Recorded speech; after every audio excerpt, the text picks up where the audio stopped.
Tu grandeza te la dan tus enemigos. A Don Quijote su grandeza se la dio que no peleaba realmente contra molinos, sino que peleaba contra la cobardía de una época. Fidel siempre luchó para derrotar el miedo, y el miedo lo desterró, no solamente de su vida, sino de toda la isla.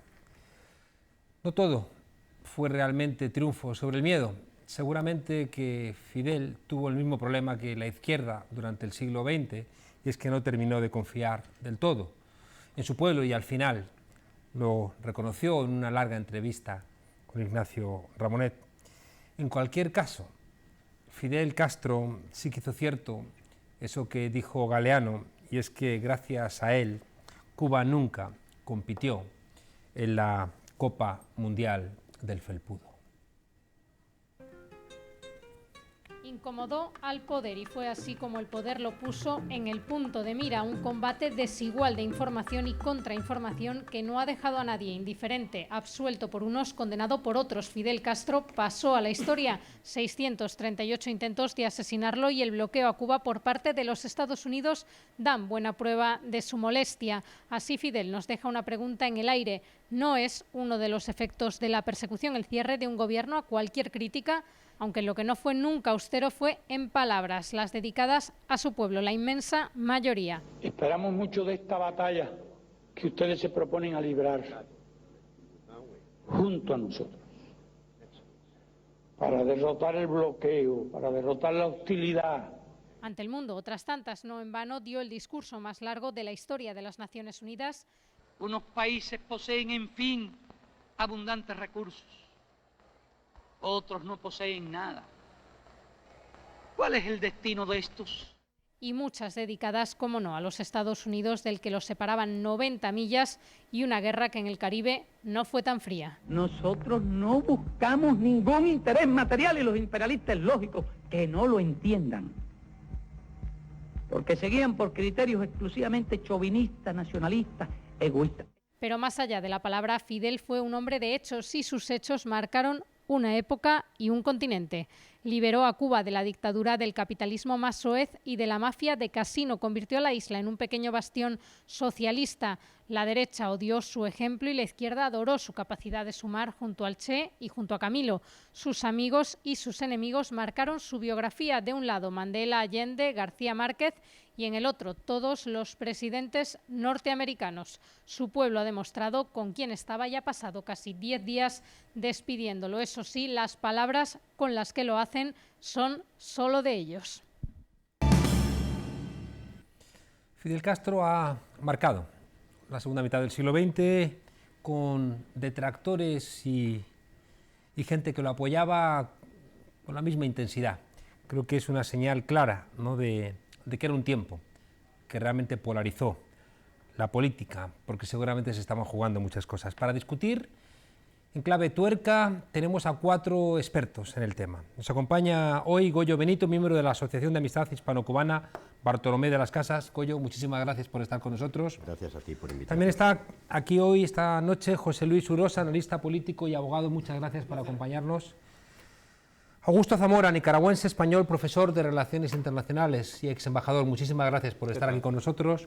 Y cierra la mesa uno de los máximos expertos que hay en España, en Cuba, José Manuel Martín Meden, periodista y ex corresponsal de Televisión Española en Cuba y autor del libro El secreto mejor guardado de Fidel, en la editorial Catarata. Muchísimas gracias por acompañarnos. Gracias por contar conmigo. Empezamos con la pregunta de un minuto. ¿Quién era Fidel? Empezamos contigo, Goyo, en un minuto. Bueno, yo creo que en el previo hemos podido escuchar perfectamente que Fidel, como él vaticinó en el año 53, la historia lo ha juzgado, lo ha absuelto, ha entrado por derecho propio y es un personaje histórico ya sin lugar a dudas y lo va a seguir siendo. Ha sido faro, guía para muchos pueblos latinoamericanos y del mundo. Y un personaje difícilmente repetible en montones de décadas. Muchas gracias. Compañero Urosa.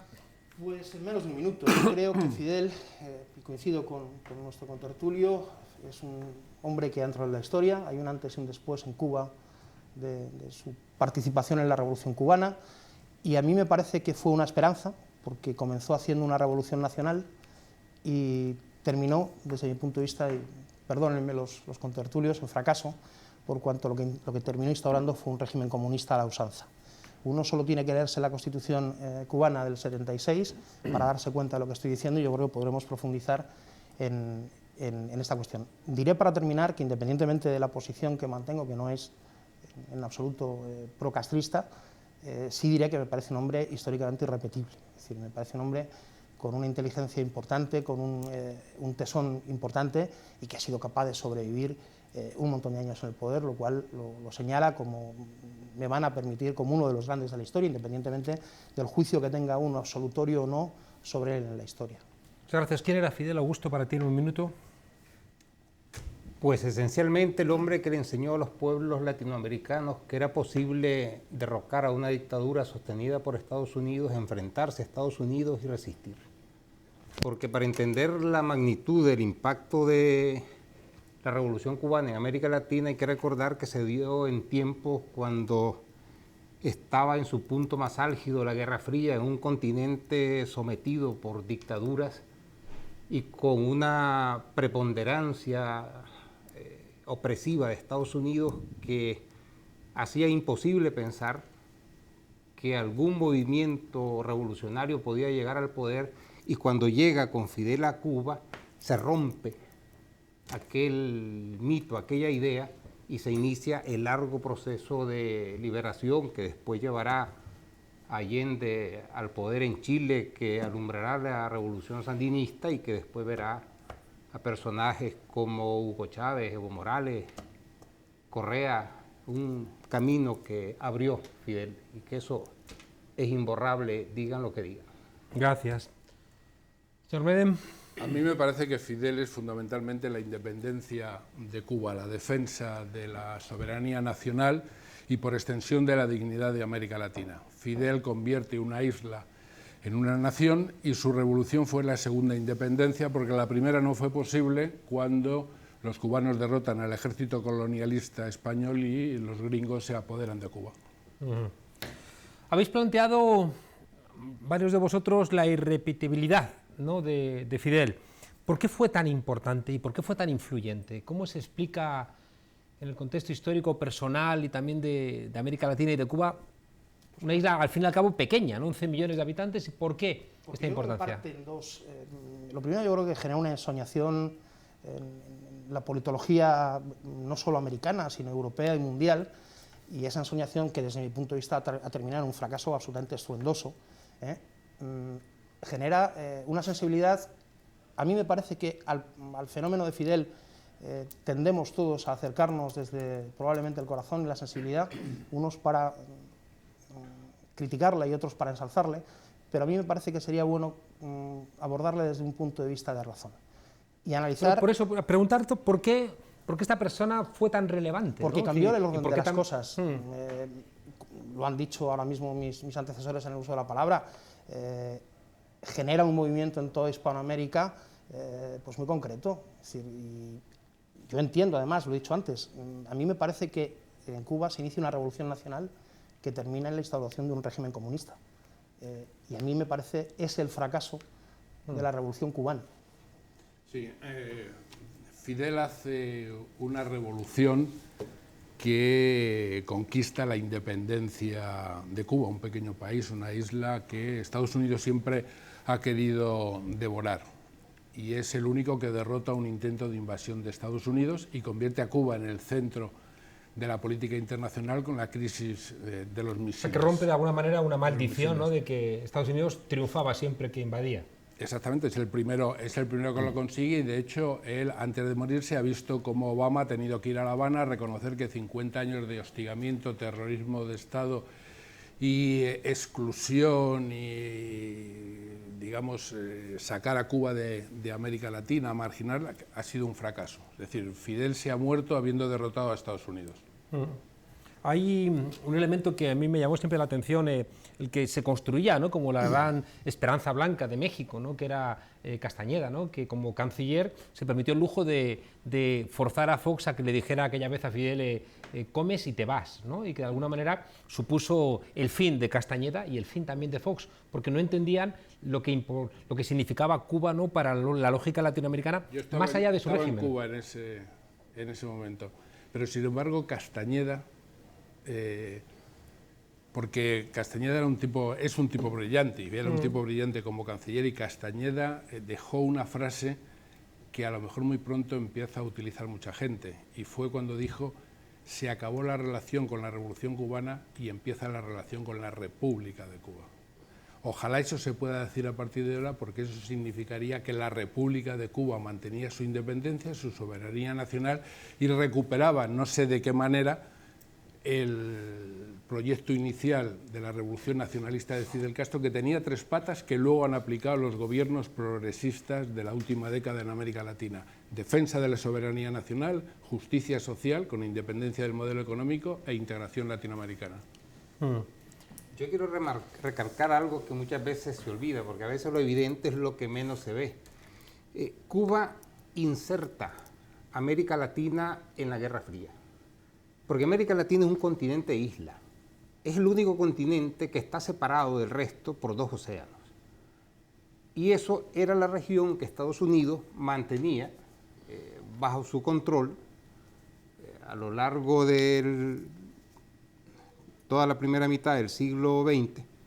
Y cuando triunfa la Revolución Cubana, que coincide además con el apogeo de la economía de la Unión Soviética, y con la ayuda soviética puede resistir el bloqueo, el aislamiento, porque a Cuba se obliga a todos los países de América, con excepción de México, Canadá, a romper relaciones económicas, comerciales y todo con Cuba. Y después, con la crisis de los misiles, Estados Unidos se desayuna con la realidad de que aquel continente isla no está tan efectivamente aislado, y que la amenaza comunista deja de serlo y se convierte en una realidad, porque también hay que entender que antes de la Revolución Cubana en América Latina los movimientos revolucionarios eran muy sui generis, porque como lo comunista estaba perseguido, pues no podían hacerse partidos de ese color sin riesgo de ser rápidamente reprimidos. Pero con Cuba ya se rompe ese círculo y se inician los movimientos guerrilleros que tanto marcaron la década de los 60 y 70 en América Latina, y que marcarán en muchos países un antes y un después. Y todo eso, quiero terminar refiriéndome a otro hecho, es que por vez primera con Cuba hay un país refugio, un país guardería, digamos, donde los revolucionarios latinoamericanos pueden ir, pueden ser entrenados, pueden ser armados, pueden recibir organización, y desde ahí volver a sus países a intentar organizar movimientos guerrilleros, entre la idea aquella de un Vietnam, 2 Vietnam, 3 Vietnam, que propagaba y defendía. Claro, eso de alguna manera puede tener algo que ver con el momento de descolonización, ¿no?, en el que tiene lugar, ¿no?, toda la Revolución Cubana. Es decir, que es un contexto histórico que también por eso quizá estáis planteando la irrepetibilidad, ¿no?, del suceso. Es decir, es un momento donde termina la Segunda Guerra Mundial, Europa, ¿no?, está viviendo el oasis del Estado social, de los derechos humanos, en América Latina comienza el desarrollismo, ¿no?, la industrialización sustitutiva de importaciones, es un momento también de afianzamiento, ¿no?, de la soberanía nacional. Hay una reclamación de soberanía en otros lugares, que es lo que pone en marcha la descolonización, y ahí surge de alguna manera esta Cuba, ¿no?, y quizá ahora lo veremos, los momentos han cambiado, pero en ese momento concreto quizá se explica, ¿no?, este papel inicial, ¿no?, de Cuba, también una Cuba que bebe más también de la propia tradición, ¿no?, de Bolívar, de San Martín. Cuba está haciendo con la revolución su propia descolonización, porque la descolonización frente al Imperio Español había fracasado porque Estados Unidos se apodera de la isla. Claro. Cuando se hace la revolución es la segunda independencia, y es la independencia que yo espero que sea definitiva. Esa es la importancia de la revolución, y da un ejemplo a América Latina, y durante mucho tiempo Cuba es el símbolo de la defensa de la dignidad de América Latina frente a las agresiones de Estados Unidos. Tiene esa doble dimensión, al interior descolonización, al exterior antiimperialismo y solidaridad con América Latina y defensa de la dignidad de América Latina. Y un poco lo que decía Raúl en la despedida, demostrar que sí se puede enfrentar uno al imperio, ¿no? Hay un elemento de fondo... Sí, perdón, Goyo. No, yo coincidía con lo que decía José Manuel, tal, es decir, la figura de Fidel, yo no creo que sea, no desearía que fuera irrepetible, ojalá cada día hubiera 10 iguales. Un verso de Neruda, ¿no? Decía que cada 100 años surge un Bolívar. Es difícil, porque en efecto, a través de Fidel, Cuba alcanza la independencia, alcanza la dignidad, se introduce en el internacionalismo, es decir, Fidel impulsa en los años 60 el movimiento de los no alineados,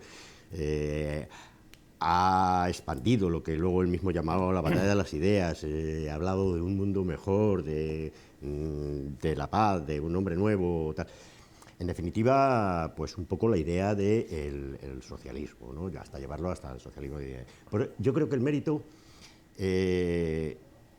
no es que Fidel haya hecho todas esas cosas. El mérito realmente, eso lo ha hecho el pueblo, el desarrollo de Cuba, el desarrollo político y humanista de Cuba, las alianzas que se han logrado con Cuba a través del campo internacional, en la política y tal, pero él sí que tuvo una facultad que no todo el mundo posee, que es difícil, tal, que es saber trasladar cada una de estas ideas a cada una de las cabezas de los cubanos. Es decir, lógicamente Fidel podría haber pintado bastos, pero sin el pueblo cubano, sin que cada uno de los cubanos y cubanas hubieran creído en su derecho a la independencia, en su dignidad, en su internacionalismo, y que los países del mundo, los políticos del mundo hayan tomado como referencia lo que él decía, ese saber transmitir, ese saber hacer llegar a la cabeza de cada uno como propias las ideas que él programaba, ese es el mérito de Fidel.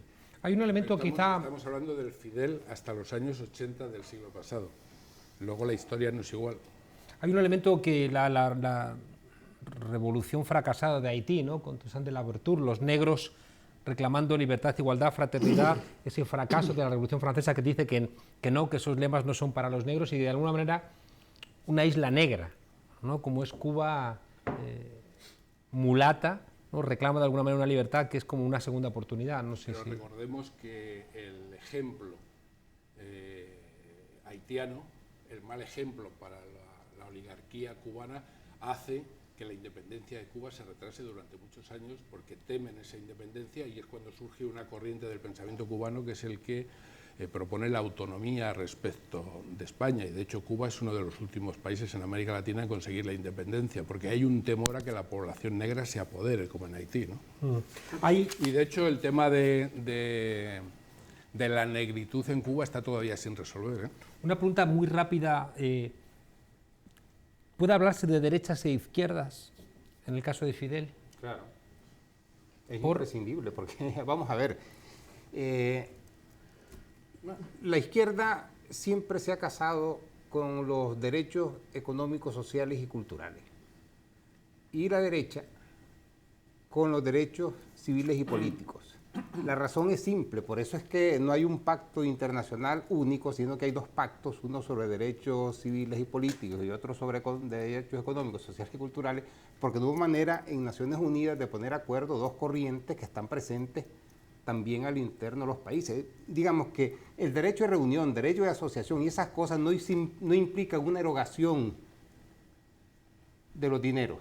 No implica repartir riqueza. Y tú sitúas a Fidel y a la Revolución Cubana claramente en una opción de izquierdas sin ningún tipo de duda. Absolutamente, porque además yo quiero retomar la cuestión de la descolonización, porque triunfa en el 59 cuando se inicia en Naciones Unidas el tsunami de la descolonización, y con la descolonización el reclamo de los países sobre sus recursos y riquezas naturales, un nuevo orden económico internacional. Todo eso empapa las discusiones en Naciones Unidas, es lo que da el nacimiento al Grupo de los 77 y después al movimiento Países No Alineados. Y Cuba con Fidel se inserta dentro absolutamente de este movimiento que es nacional en Cuba a efectos de reorganizar la economía cubana de manera más distributiva, y a nivel internacional para romper el monopolio que el imperialismo había dejado como forma de neocolonialismo. Dejadme que ahora vamos a ahondar en el tema. Tenemos al otro lado del teléfono a Yune Fernández, directora de Picara. Yune, buenas noches. Hola, buenas noches. Queríamos preguntarte, como persona muy conocedora de la realidad cubana y atenta, ¿no?, a algunos ángulos que no siempre son los considerados. Queremos preguntarte, ¿hay una crítica, ¿no?, a Cuba y a Fidel, por tanto, desde la izquierda? Sí, yo, bueno, la primera vez que viajé fue pues como una turista más, y un poco la inquietud que yo tenía era encontrar a gente pues en mi línea, ¿no?, en una línea de reconocer los logros y las conquistas del socialismo, pero con un punto crítico pues hacia el autoritarismo, hacia la vulneración de derechos y tal, ¿no? Entonces, en el segundo viaje que hice a Cuba descubrí en concreto a una red de colectivos que se llaman el Observatorio Crítico, que nacieron pues para reivindicar la participación ciudadana y pues colectivos autogestionados, autónomos, ya fueran ecologistas, antirracistas, feministas, y la verdad es que ellos el discurso con el que más identificada me siento y que, claro, paradójicamente es el más invisible, porque resulta incómodo tanto para el gobierno cubano como para el anticastrismo más, pues, que defiende ideas más neoliberales. Esas corrientes de alguna manera se ubican dentro del proceso revolucionario, aunque sea de manera crítica. Sí, de hecho son activistas que vienen incluso de la Unión de Jóvenes Comunistas. Ideológicamente algunos se definen como marxistas críticos y otros como anarquistas.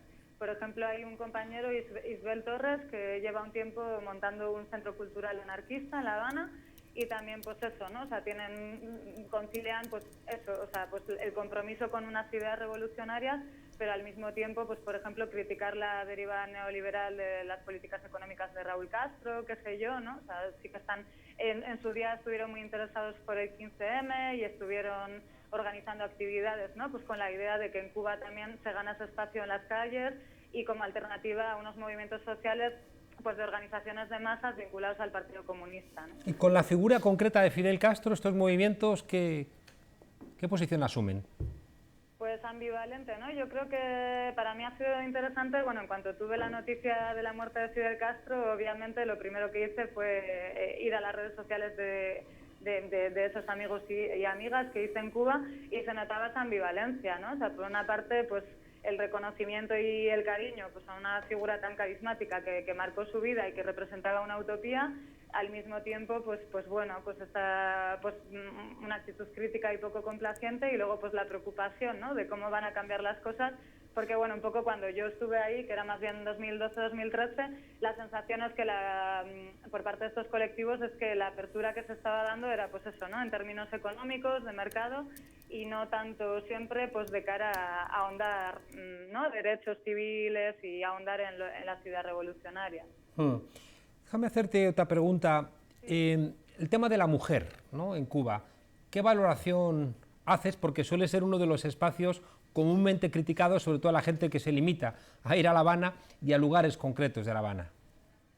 Sí, pues claro, es que en este caso también, a ver, está claro, pues que la Federación de Mujeres Cubanas pues hizo un trabajo súper importante, pues que en Cuba el aborto es legal en todos los supuestos, que o sea, el gobierno cubano siempre presume, ¿no?, de la importancia de la fuerza de trabajo de las mujeres y tal, pero bueno, ahí también como que yo en Cuba preguntando por el movimiento feminista, o sea, las pocas feministas autónomas que hay están desarticuladas y te dicen así, o sea, en Cuba no hay un movimiento feminista autónomo, porque el discurso ha sido que la Federación de Mujeres Cubanas ya está ahí, que es el único actor legítimo y que ya dinamiza, ¿no?, los derechos de las mujeres, que ya los garantiza. Entonces, para mí eso es un problema porque, claro, la falta de un movimiento autónomo feminista, pues bueno, hace que en algunas cosas pues la política de derechos de las mujeres sea conservadora o no esté muy en la vanguardia, ¿no?, no tenga discursos muy transgresores, pues yo qué sé, pues respecto a al lesbofeminismo, por poner un ejemplo, pues en violencia machista, pues un poco, pues no siempre estar muy dispuestas a reconocer, ¿no?, situaciones jodidas, por ejemplo, los derechos de las trabajadoras del sexo en Cuba, ¿no? Entonces, bueno, pues también un poco vemos esa ambivalencia, o sea, de conquista de derechos históricos antes que otros muchos países, pero por otra parte que la falta de un movimiento autónomo también lastra, ¿no?, la posibilidad de avance. Creo que José Manuel Martín Meden quería plantearte algo. Sí, no, yo quería añadir algo a lo que has dicho porque me parece muy importante. Efectivamente, sobre Cuba hay un gran desconocimiento y uno de los sectores más desconocidos es el sector que dentro del sistema lleva 20 años pidiendo democratización, descentralización y auténtica participación popular. Si yo leyera ahora un texto que dice: en Cuba hay que edificar una democracia popular, representativa y sobre todo participativa. Hay que hacer transformaciones radicales con un gran aliento libertario. Hay que construir una fuerte institucionalidad popular, democrática, representativa y participativa, acatada y respetada por todos. Hay que perfeccionar el Estado de Derecho, el sistema legislativo y el sistema electoral y consolidar la autonomía de la función judicial. Esto a lo mejor se tomaba como un manifiesto de la disidencia. Pues esto es un texto de Luis Suárez, asesor del Ministerio de Justicia de Cuba, escrito y publicado en el año 2000, hace 16 años, por la editorial Ciencias Sociales en La Habana, la más importante del pensamiento político. El libro se titula, se puede encontrar en Google, El siglo XXI, posibilidades y desafíos para la Revolución Cubana. Desde hace 20 años hay un sector del Partido Comunista de Cuba, el más valioso, enfrentado con la rancia dirigencia actual, que pide democratización, porque defiende que puede haber democracia sin socialismo, pero no socialismo sin democracia. Yune, quería preguntarte de la misma manera acerca de las cuestiones raciales, ¿no? Porque es otro de los elementos que me consta que tú has reflexionado y has escrito. ¿Realmente se ha solventado la diferencia entre la negritud y los blancos en la isla? No, yo diría que no. Y mira, voy a contar una anécdota que aúna la cuestión feminista con la antirracista. Yo participé en una mesa redonda con Crudas Cubensi, que son unas raperas feministas negras cubanas, y en un momento dado una de ellas dijo, a modo de provocación, en la sala había mujeres blancas y había mujeres negras, ¿no? Y dijo: no nos engañemos, en Cuba en cada familia hay una puta. Y fue muy curioso que las blancas se escandalizaron y dijeron no, no, no, y las negras aplaudieron, ¿no? Entonces, bueno, como que de alguna manera, pues colectivos como la Cofradía de la Negritud o en el feminismo compañeras como Negra Cubana, pues están hablando también pues de cómo esta historiografía revolucionaria ha sido muy blanca, ¿no? Y cómo es importante recoger pues tanto la aportación de las personas negras a la historia de Cuba como hoy en día también las reivindicaciones raciales, ¿no? Que muchas veces han resultado incómodas. También recuerdo otro hito que fue la visita del Papa a Cuba, en la que la izquierda crítica pues efectivamente no lo aplaudió, sino que le preocupó pues que de repente la apertura a la cuestión religiosa se hiciera empezando por la jerarquía católica y no tanto pues por el reconocimiento a las religiones afrocubanas, ¿no? Que muchas veces han sido estereotipadas o su contribución cultural ha sido negada. Ya. Una última cosa para despedirte, Yune. Tu valoración de Fidel y tu valoración global del proceso revolucionario en Cuba. Qué difícil. Claro. Yo no soy analista política y yo, pues, a ver, sobre todo me interesa salirme un poco de esa polaridad, ¿no? O sea, como que se ha muerto Fidel y en los medios ya se sabía, ¿no? Pues que algunos relatos iban a ser, pues, del héroe revolucionario y otros del dictador cruento y yo, claro, no me muevo ahí. No sé, pues para mí la cosa sería, o sea, mi objetivo en esta vida es visibilizar a estos revolucionarios en los que yo creo, esta gente de izquierda crítica, pues que no, pues que se ha opuesto al control social, pero que tampoco quiere que Cuba se convierta en Miami, ¿no? Entonces, bueno, yo os animo, para quien no conozca estos proyectos, no he mencionado, pues en el ámbito periodístico a Havana Times, que creo que es un espacio súper plural y interesante, y eso, o sea, más que entrar en mi opinión, que probablemente sea menos interesante, pues visibilizar a estos activistas como Yasmín Portales, como Negra Cubana, como Dimitri Prieto, pues que me parece que leyéndoles podemos aprender todo el mundo mucho. Muchísimas gracias, Yune Fernández, de la revista Picara. Hasta la próxima. Muchas gracias a vosotros. Gracias. Dos temas controvertidos, ¿no? Planteamos, por un lado, o tres temas controvertidos, ¿no? Uno es una disidencia interna, que de alguna manera es la que, yo creo que el propio Fidel, ¿no?, al final reconoce que la crítica tenía que haberse solventado afuera y no hacia adentro, ¿no? En la entrevista larga que hace con Ignacio Ramonet, él reconoce que haya habido un problema, ¿no? Que la crítica, él pensó que se lavaba los trapos sucios en casa y no es real. Me recuerda mucho, Juan Carlos, perdona, a la discusión que hay normalmente en los regímenes autoritarios cuando se habla de oposición interna y otras cosas. Cuba es un país ahora mismo sin libertad política, es un país sin libertad económica y es un país sin libertad civil. Y eso uno solo tiene que leerse la Constitución para darse cuenta de lo que estoy diciendo. Y los ejemplos que puedo poner del propio texto constitucional son los que queráis. Se ha instalado un régimen comunista con un sistema absolutamente, bueno, quiero decir, por no irme muy lejos, el Partido Comunista de Cuba, artículo 5 de la Constitución cubana, martiano y marxista-leninista, vanguardia organizada de la nación cubana, es la fuerza dirigente superior de la sociedad y del Estado, que organiza y orienta los esfuerzos comunes hacia los altos fines de la construcción del socialismo y el avance hacia la sociedad comunista. Esto es Cuba, esto es Cuba. Podrá criticarse, podrá uno estar de acuerdo, pero esto es Cuba. Y es un país que no tiene ni libertad política, ni civil, ni económica. Diré también otra cosa que a mí me importa mucho decir. A mí cualquier esfuerzo, como el que ha dicho uno de nuestros contertulios, por avanzar hacia una democracia participativa y hacia la libertad política, sean del régimen o no, me parece muy bien. Ahora, hay dos oposiciones dentro de Cuba. Una sin perseguir, que funciona dentro del régimen con una cierta naturalidad, como estáis diciendo, y una absolutamente perseguida. Y solo hay que leerse los informes de Amnistía Internacional.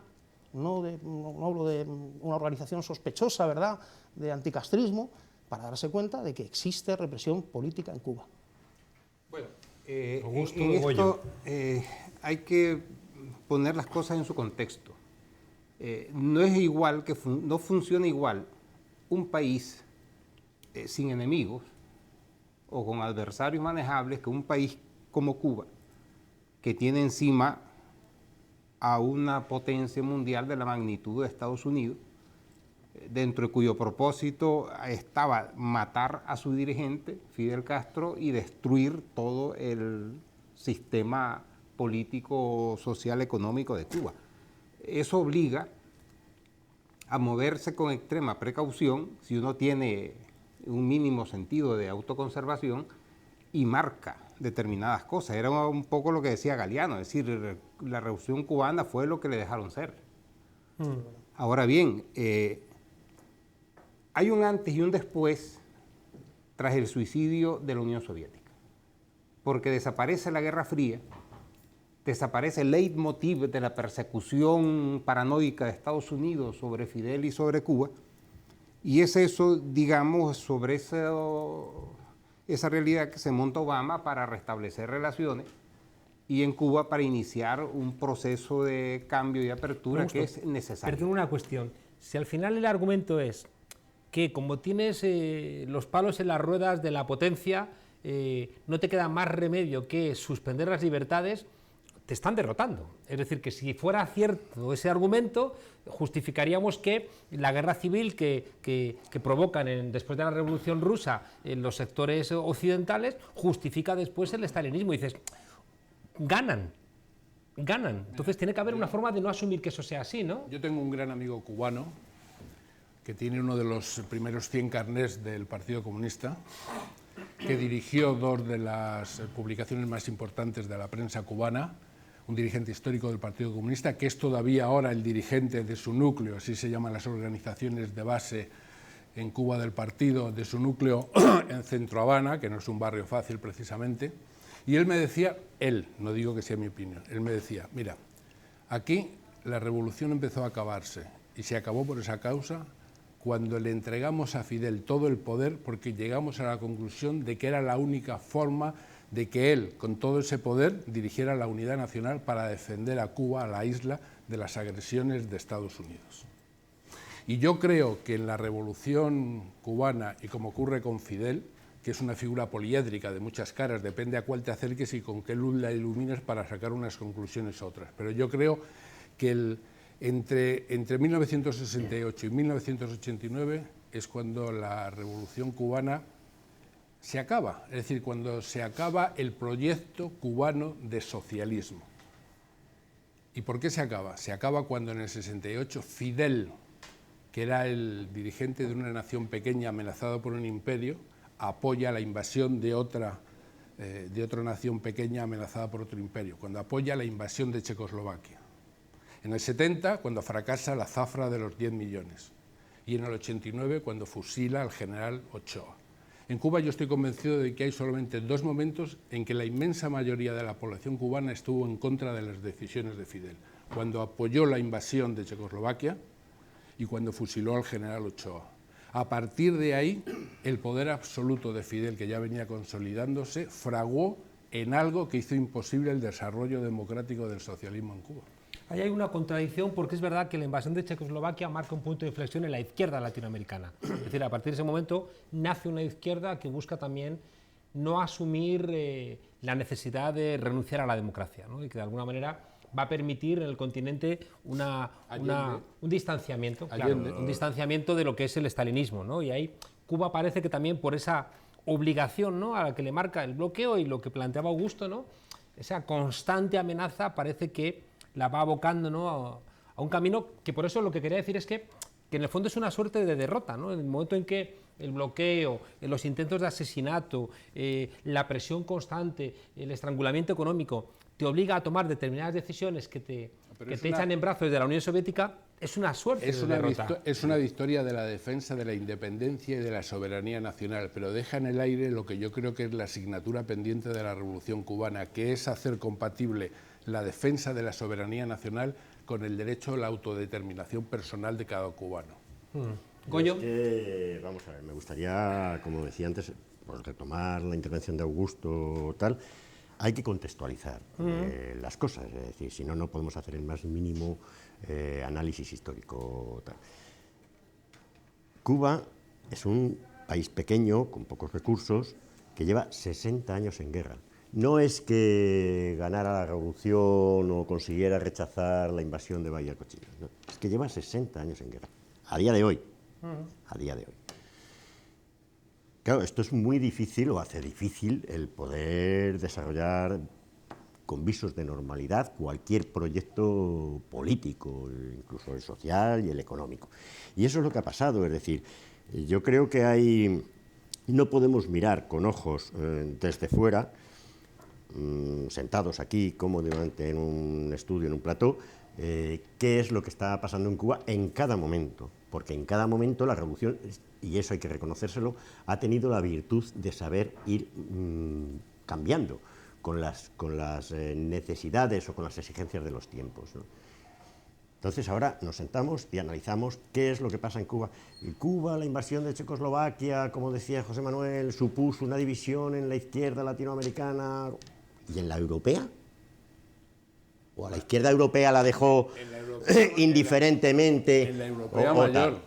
Quiero decir, claro que pasó en Cuba, pasó en el mundo entero. Pasó en el mundo entero. Es que en Cuba hay sociedad civil o no hay sociedad civil, está integrada en la revolución o no está integrada. La revolución ha sabido ir con todo eso y ha dado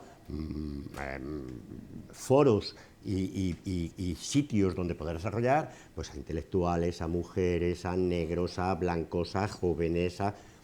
Lo ha hecho, lo ha hecho. ¿Lo podía haber hecho más? ¿Lo podía haber hecho mejor? Hablamos del problema de negritud en Cuba, y podemos analizar el problema de negritud en Cuba sin sufrir al menos la tentación de comparar el problema de negritud en Estados Unidos o de racismo en cualquier otro país del mundo. Claro. Es que la homofobia en Cuba no está bastante mejor resuelta que en la inmensa mayoría de los países del mundo.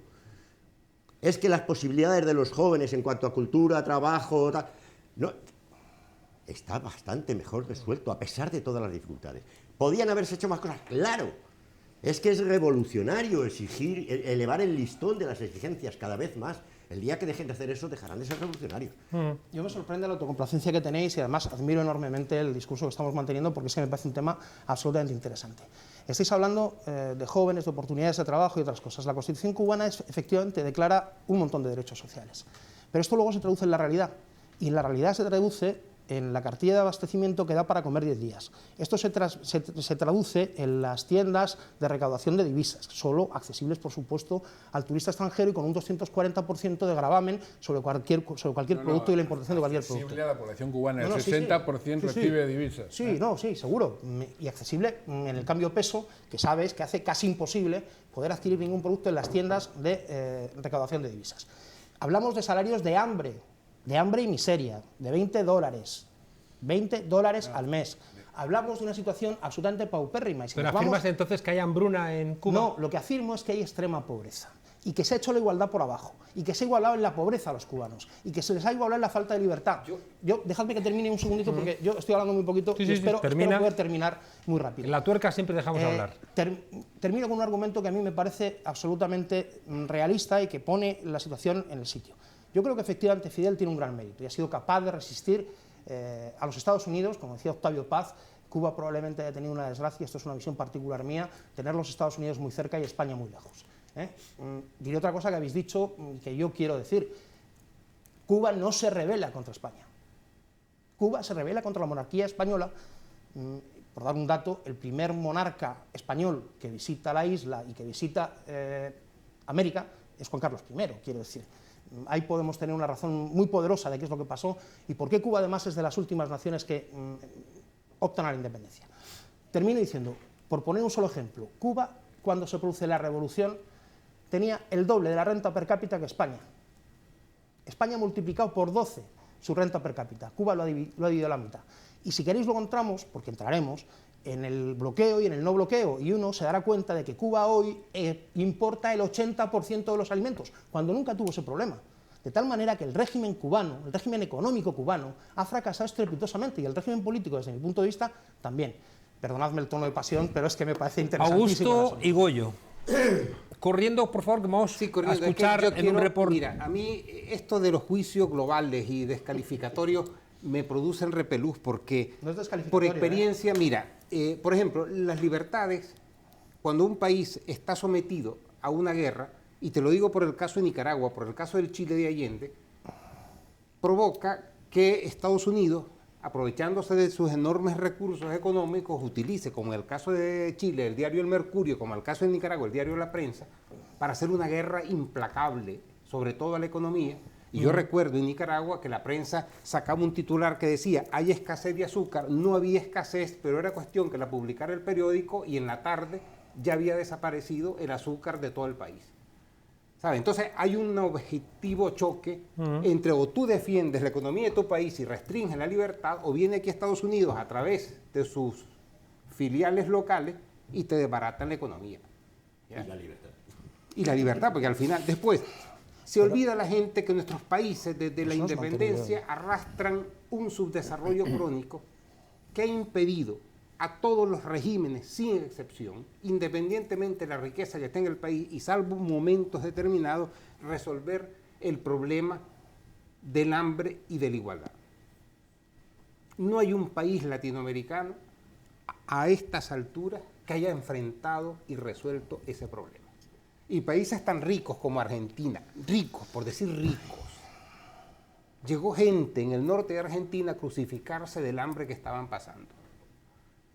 ¿Cuánto más difícil es resolver a un país bloqueado y asfixiado económicamente como Cuba, algo que otros países, bajo regímenes neoliberales, con todas las bendiciones de Estados Unidos, eran incapaces de resolver? Entonces hay que poner las cosas en perspectiva e intentar ser un poco más sensatos. Goyo, ¿querías añadir algo a lo que plantea Augusto? Sí, es un poquito referente a lo que decía José Luis. Añadir algo, por favor, porque tenemos que entrar a un reportaje. Si añades algo...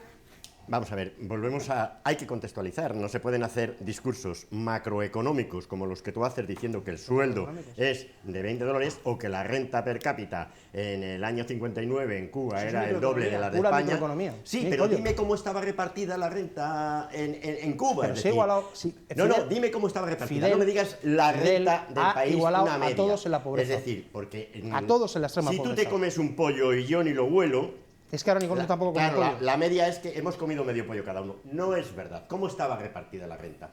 Es decir, porque ahora mismo en Cuba, un país sitiado, agobiado, como ha dicho Augusto, está resuelto el tema de la vivienda, está resuelto el tema de la sanidad, está resuelto el tema de la educación, está resuelto el tema del trabajo.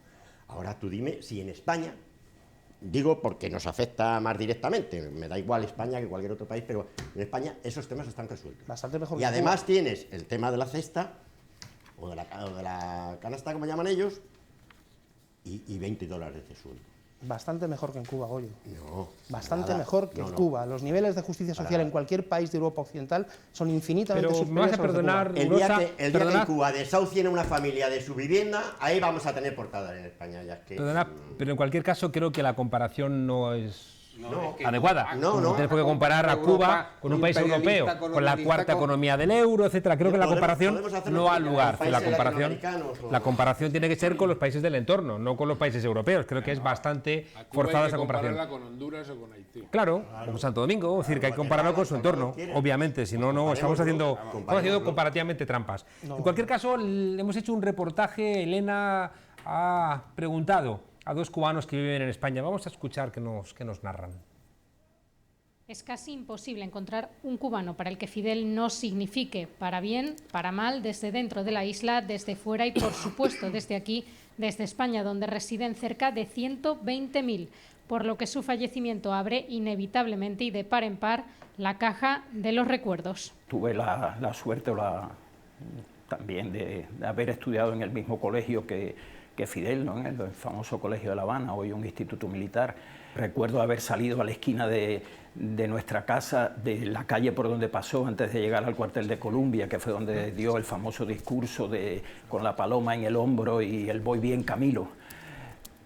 Todo eso representó una ilusión tan grande para todos. Mis abuelos concretamente eran personas muy consagradas a la figura de Fidel, del resto de los revolucionarios del 59 y de antes del 59, pero ya no solo por una veneración personal que pudieran tener, sino porque pudieron constatar en ellos mismos cómo ciertos y determinados cambios se sucedieron a partir del año 59 y que ellos se vieron obviamente reflejados en esos cambios para bien.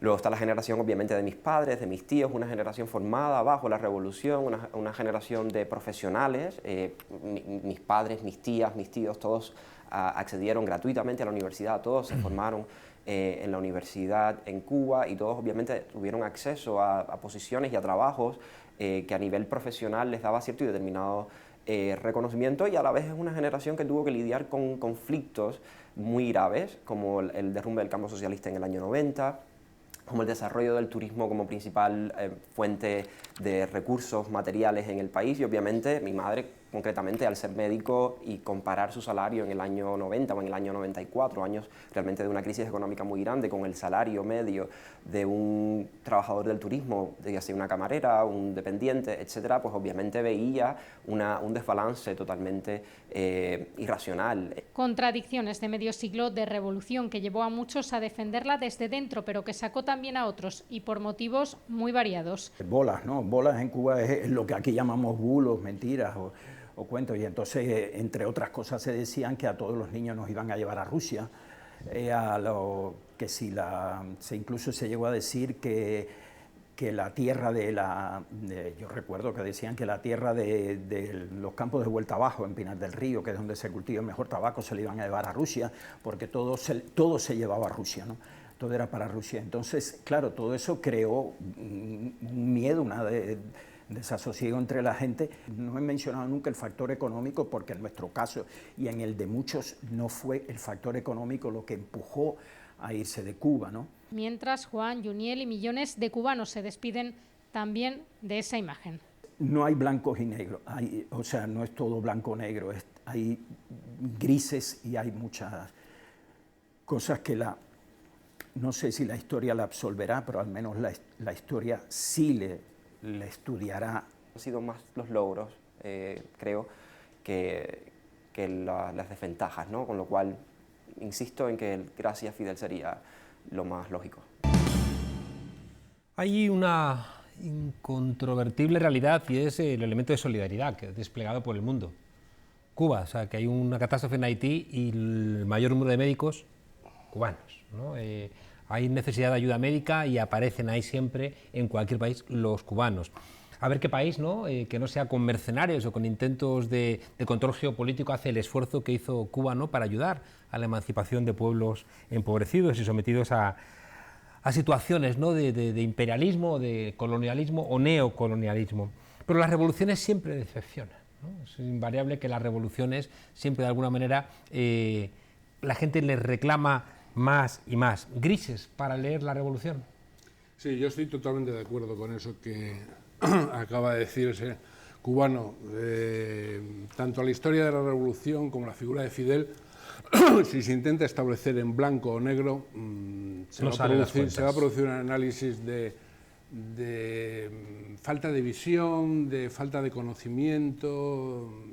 Son grises, es decir, y son grises, y yo pondría un par de ejemplos, si me das un minuto. Por ejemplo, en Ciudad Bolívar, en las afueras de Bogotá, nadie gana $400 al mes y viven mucho mejor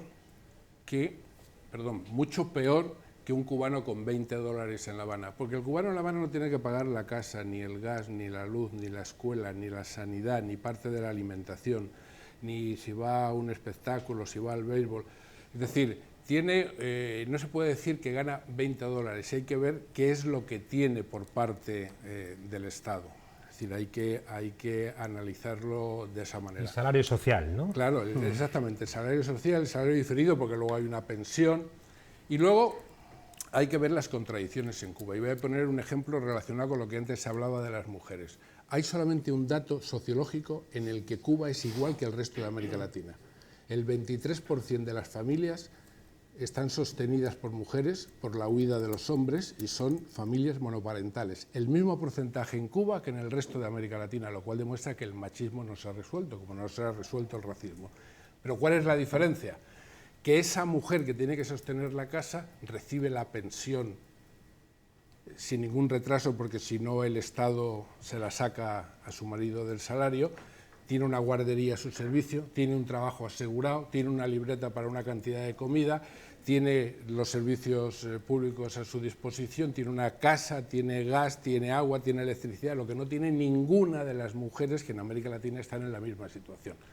¿Cuál es la contradicción? Que la revolución no ha podido acabar con el machismo. El racismo y el machismo son de las dos asignaturas pendientes en Cuba, y no lo digo yo. Basta leer los ensayos de los cubanos sobre ese tema, publicados dentro de Cuba, es decir, sin ningún problema.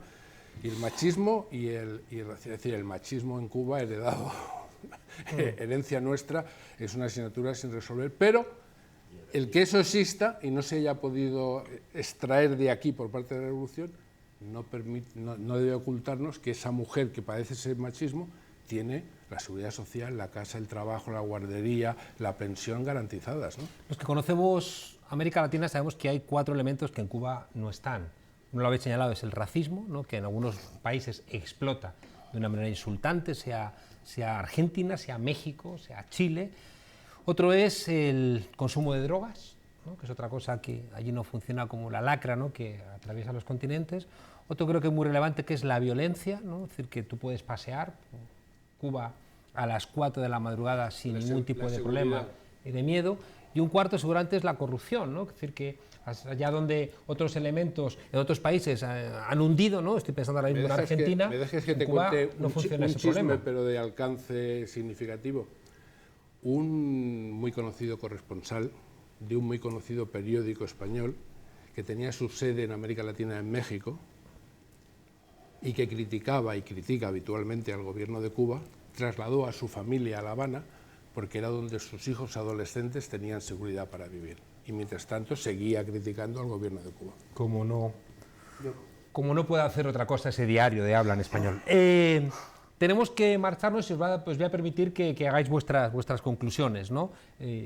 Os doy un minuto para que hagáis vuestras conclusiones. 30 segundos. Fidel fue un arquetipo que partió, yo creo, la historia de Cuba en dos, que fue posible inicialmente por la Guerra Fría, Unión Soviética, Estados Unidos. Cuba recibía cerca del 30% de su Producto Interior Bruto vía la Unión Soviética. Yo creo que comenzó siendo una revolución nacional y terminó instaurando un régimen comunista. De los 4 dirigentes y comandantes principales de la revolución, solo Fidel quedó vivo.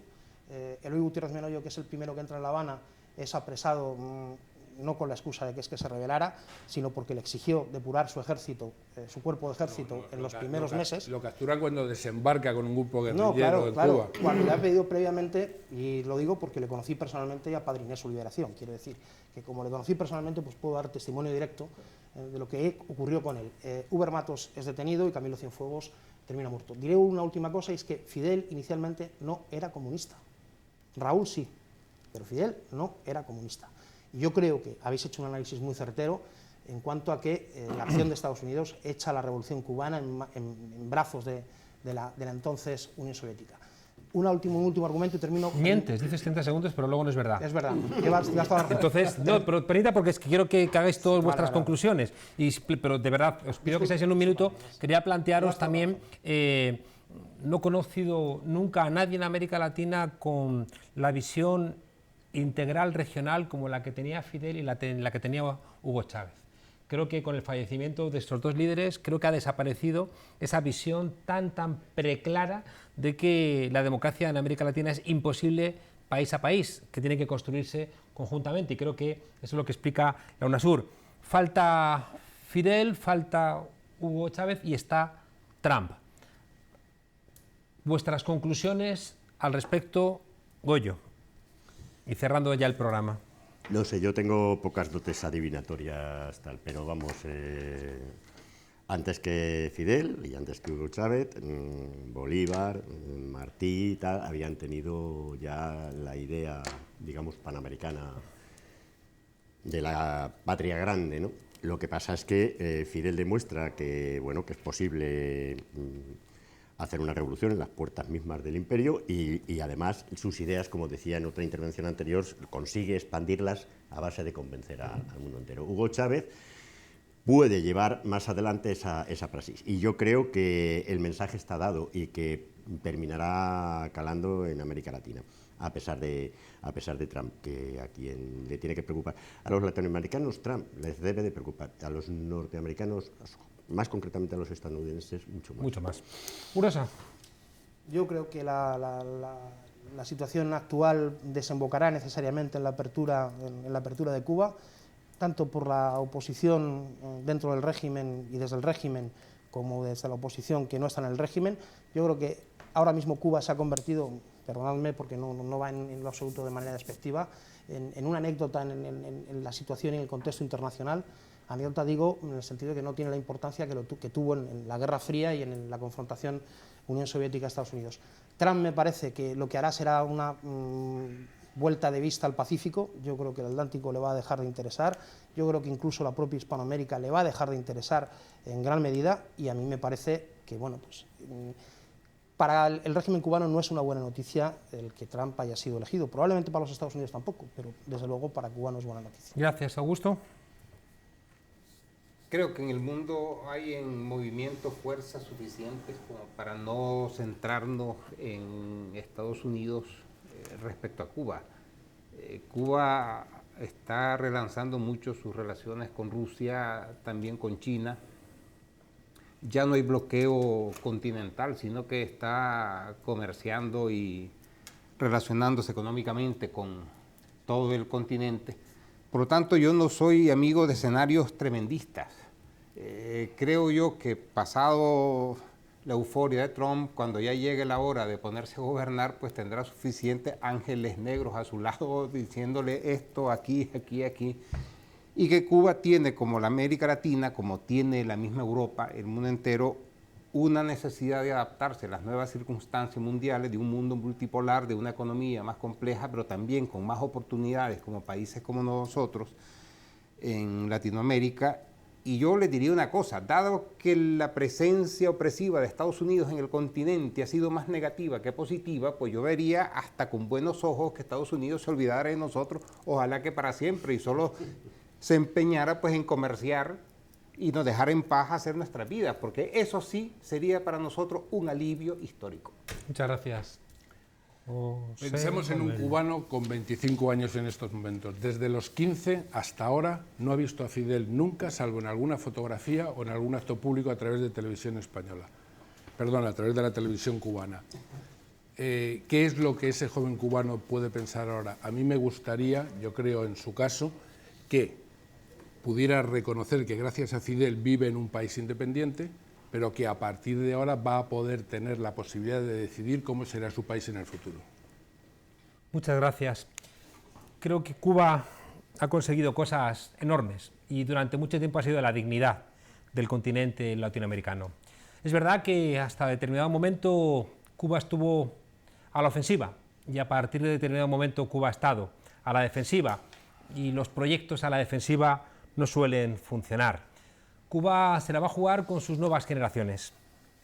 Vi cómo la República Democrática Alemana no confió en la gente joven y la gente joven se dejó enamorar por sueños que venían de fuera y que estaban más embellecidos que lo que la realidad después suponía.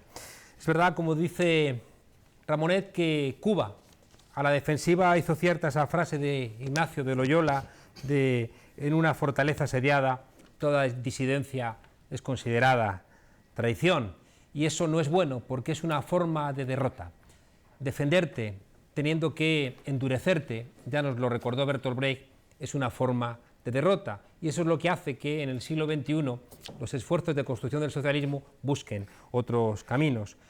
Lo que nadie va a poder dudar, por mucho que les haya molestado la existencia de Fidel Castro, es que los desheredados de la tierra siempre han sabido que en Cuba tenían amigos. Creo que Fidel seguramente se equivocó en muchas cosas, pero anda que sus enemigos. Hasta la semana que viene, aquí, en La Tuerca, ya saben, la única tertulia sin miedo, con son y con memoria. Hasta la semana que viene.